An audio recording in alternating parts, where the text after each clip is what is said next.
Samajwadi party समाज में सामाजिक न्याय की आवाज़ उठाती है। पीडीए के लिए हम काम कर रहे हैं और ये पीडीए का मतलब समझ नहीं पाते तो हम क्या करें। पिछड़ा, दलित, अल्पसंख्यक और पिछड़े अगड़े, इनके लिए जो समाज में पीछे छूट गए उनके लिए समाजवादी पार्टी काम कर रही है। जनता का आशीर्वाद मिल रहा है। ये 2022 तक गए, 24 पे पहुंच ही नहीं पाए, डर के मारे वहीं रुक गए। उन्हें पता है 24 में जाएंगे तो 33 पे अटक जाएंगे।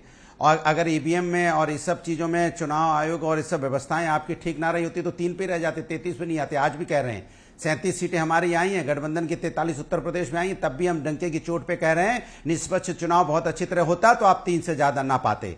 गुड गवर्नेंस की बात आप कर रहे थे। गुड गवर्नेंस आपका क्या है? फर्रुखाबाद पे बताइए क्या है? 2 बेटियां का शव झूला हुआ पेड़ से पाया गया, कहीं कोई चर्चा कर रहे हैं? यही गुड गवर्नेंस आपकी? और अभी मैं खबर देख रहा था कि उनके परिवार वालों को पुलिस ले गई, उसका अंतिम संस्कार करने के लिए परिवार वालों को उससे दूर रखा गया। गलत है तो सही है, आप बता दीजिए। अभी तो चैनल डिबेट चली रही है, बता दीजिए कि क्या घटना हुई थी, कौन लोग शामिल थे उसमें।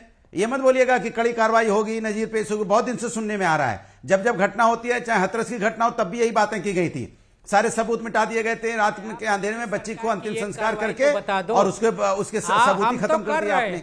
तो सवाल यह है कि आप लगातार गुड गवर्नेंस, आप सुनिए, आपके बीच में सर नहीं बोला, इसीलिए समझ में आ गया कि दर्द किसकी हो रहा है। सवाल पूछा ना कि कार्रवाई हो रही है तो बता दीजिए, वो बताने लगे।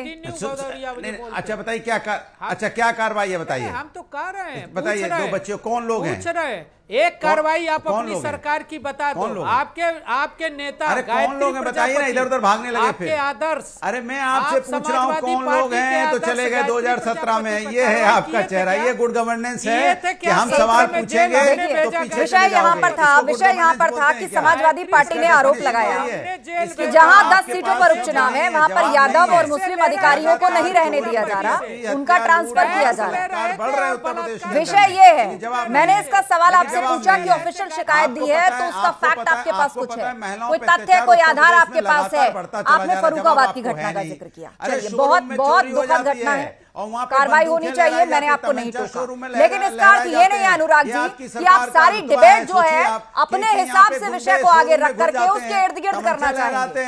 कार्रवाई होनी चाहिए, बिल्कुल होनी चाहिए। 2 बच्चियों की जान गई है और इस कार्रवाई को सुनिश्चित करना सरकार का काम है। ठीक है, बहरहाल लौटते अपने विषय की तरफ। आप दोनों को रोक रही हूँ और भी पैनलिस्ट हमारे बीच में, आप दोनों को रोक रही हूँ।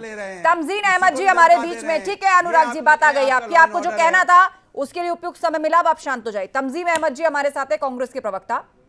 तमजीद जी, समाजवादी पार्टी ने आरोप लगाया है कि 10 सीटों पर जहां उपचुनाव होना है वहां पर मुस्लिम और यादव अधिकारियों को नहीं रहने दिया जा रहा। ये चुनाव आयोग से जाकर के उन्होंने कहा है। अब आप भी उनके सहयोगी दल है, क्या आप इस बात का समर्थन करते हैं? क्योंकि बीजेपी तो कह रही है हार की भूमिका बनाई जा रही है अभी से। ठीक है कौशिक जी, जिस तरीके से भारतीय जनता पार्टी ने 2 लाइन पे इन्होंने अपना पूरा राजनीतिक शिफ्ट कर दिया है, डिस्ट्रैक्ट एंड डिस्ट्रक्शन, तो उसी का ये हिस्सा है। भाई ये नॉर्मल प्रोसीजर में भी ट्रांसफर कर सकते थे, लेकिन सेलेक्टिविज्म जो इन्होंने अपनाया है कि 2 लोग, आप जो भी कह लीजिए, मैं तो कह रहा हूँ कि इसका दायरा हो सकता है और बड़ा हो। हमारे पास तो जो क्षण के खबर आ रही है वो 2 ही समुदाय है और एक ही जाति और एक ही समुदाय की आ रही है, लेकिन हो सकता है दायरा और बड़ा हो। निश्चित रूप से जिस तरीके की भारतीय जनता पार्टी की नीति रही है, हमारा तो ये मानना है कि इस पे और गहन चिंतन और विमर्श होना चाहिए। हो सकता है कि पूरा का पूरा पीडीए ही इसमें गायब हो गया हो सकता है कि कोई दलित भी उसमें ना हो सकता, कोई पिछड़ा भी ना हो सकता है, कोई माइनॉरिटी भी ना हो। तो हम लोग को तो बहुत अंदेशा है जिस तरीके से आप समझिए कि ये लेटरल मतलब आपने इस सवाल को और गंभीर बना दिया है तमजीद जी। लेकिन भाजपा लगातार कहती है कि चलिए आपको तुष्टीकरण की राजनीति करनी है आप करिए, लेकिन हिंदुओं को तो मत बांटिए। नहीं, तुष्टीकरण की राजनीति क्या बात है भाई, इसमें कौन सी तुष्टीकरण है? अगर हम इस बात को सवाल उठा रहे हैं, राहुल गांधी जी इस बात के सवाल उठा रहे हैं कि 90% लोगों के हक और अधिकार मिलने चाहिए, तो इसमें तुष्टीकरण की कहां से बात आ गई? लेकिन जब वो हलवा सेरेमनी की फोटो दिखाकर बात करते हैं, जब वो मिस इंडिया में से पीडीए खोजते हैं, तो ये तो हास्यास्पद हो जाता है ना। नहीं, गंभीरता कम हो जाती है विषय की। आप नहीं, गंभीरता खत्म नहीं हो जाती, गंभीरता और बढ़ जाती है। आप बात समझिए। अच्छा, हलवा सेरेमनी की फोटो देखकर और मिस इंडिया से पीडीए तलाश कर, मेरी बात मुकम्मल हो जाएगी। आज देश को चलाने में जो सबसे पावरफुल बॉडी है, रुक जाइए में बैठ रही है, बात आने दीजिए 20 सेकंड। वो डाटा उठा के देख लीजिए, आपको सारी जानकारी मिल जाएगी। अभी लेटरल एंट्री से 63 आईएएस भर्ती किए गए, उसमें कितने SC ST OBC अगर हम पूछ रहे हैं तो भारतीय जनता पार्टी ये आरोप लगाती है तुष्टीकरण की बात कर रहे हैं। भाई क्या वो लेटरल एंटी का विज्ञापन तो वापस हो गया ना, वो एडवर्टाइजमेंट तो वापस ले लिया गया, उसको पीएम ने खुद रुकवाया, उसको आप क्यों कोट कर रहे हैं बार बार? आप बताइए कि लेटरल एंट्री के जरिए जितनी भर्तियां हुई हैं उसमें कितने SC ST OBC हैं। फिर हम जाति जनगणना की बात कर रहे हैं तो ये कह रहे हैं कि आप समाज को बांट रहे हैं। कैसे बांट रहे हैं भाई, आप बताइए क्या 90%। लेकिन जिस जगहों पर चुनाव हो रहा है वहां पर भी आप अधिकारियों के कास्ट फैक्टर को, उनके रिलीजन, उनके पंथ को लेकर के राजनीतिक तरीके से उसको आगे लेकर बढ़े, और जब उसका आधार पूछा जाए तो फिर आप गोलमोल बात करें। और मैं इसका दायरा और बड़ा कर देता हूँ, और मैं इसका 10 सेकंड पूरा कीजिए।